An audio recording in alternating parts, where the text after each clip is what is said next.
As most parents can attest, raising children can be challenging. But today, Surgeon General Vivek Murthy issued an advisory saying it's even more difficult now and it's time to recognize the stress and mental health toll associated with parenting is a serious public health concern for the country.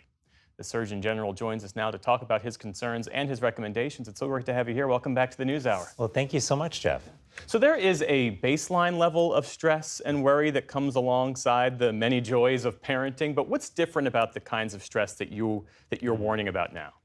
Well, parenting has always been challenging, and to be clear, I say this as a parent myself, parenting is full of joy and meaning and purpose, but it also can be quite stressful, and I've experienced that a lot myself as a parent. What really struck me as I was doing work on youth mental health and talking to families around the country was recognizing how many parents were struggling as well. And as I dug into the data around this, I found that 48%, nearly half of parents, are saying that most days they feel completely overwhelmed by stress. That is an extraordinary number that should raise alarms for all of us. But the other thing that's important to recognize is parents are also struggling with disproportionate levels of loneliness and isolation.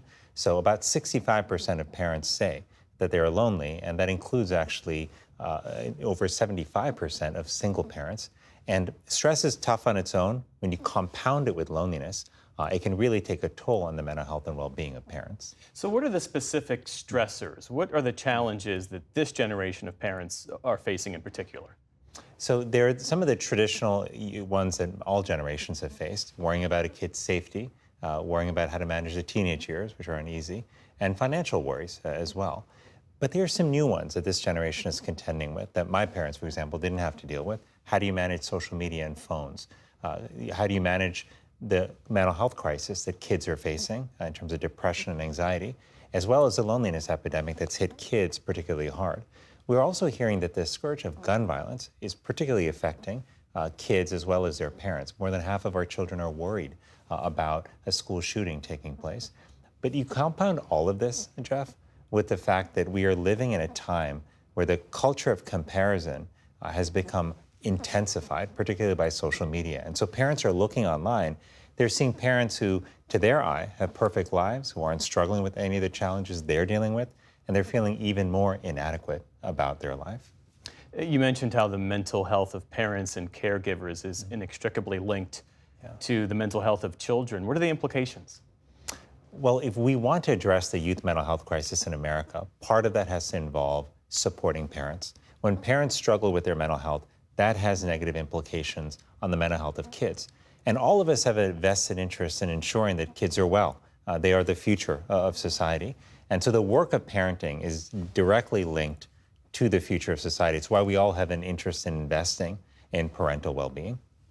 How much of this is tied to the pandemic and the way that we live now, where there's such a blending for a lot of people between work life and home life?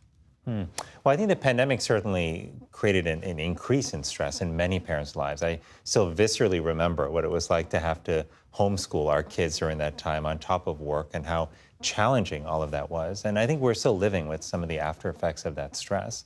But the pandemic also changed how we live our lives. I think in some ways, being able to do hybrid work was helpful for some parents, as it gave them the flexibility to be able to be there for meal times, for example, at dinner, or being able to be there to pick up their kids, or be there during the day if their child needed something.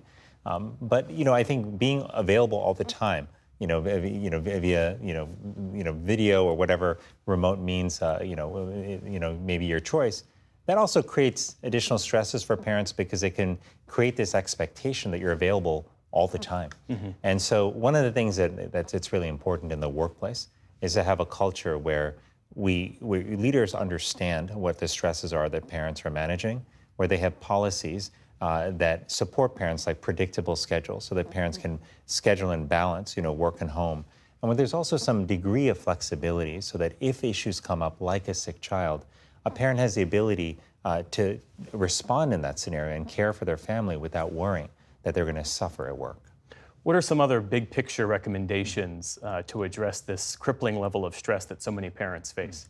So fundamentally, we need a culture shift in how we value parenting. We need to see parenting for what it is, which is essential for the well-being of society. And we have to use that shift to then power change in three areas: in policies, in programs, and in individual practices. We talked actually a little bit about programs. These are some things that workplaces can do differently. And healthcare systems can also focus more on screening parents in particular for mental health struggles. But at a policy level, we've got to do a lot more there. We've got to invest in paid leave so parents can be with a child who's sick, for example. We've got to make childcare more affordable, make mental health care more accessible, and address the harms of social media, which is a major worry for parents who are navigating much of that on their own. But finally, I don't want people to lose sight of what we can do as individuals. Because the truth is, all of us have parents in our life. Most of us do. Yeah. And when we reach out to those parents, when we help them with basic errands, when we offer to just babysit their kids even for 15 or 20 minutes so they can just sit down and take a breath or take a shower or get a meal, those are incredibly important moments where we not only provide assistance, but we remind parents that they aren't alone. The truth is, parenting is and has always really been a team sport.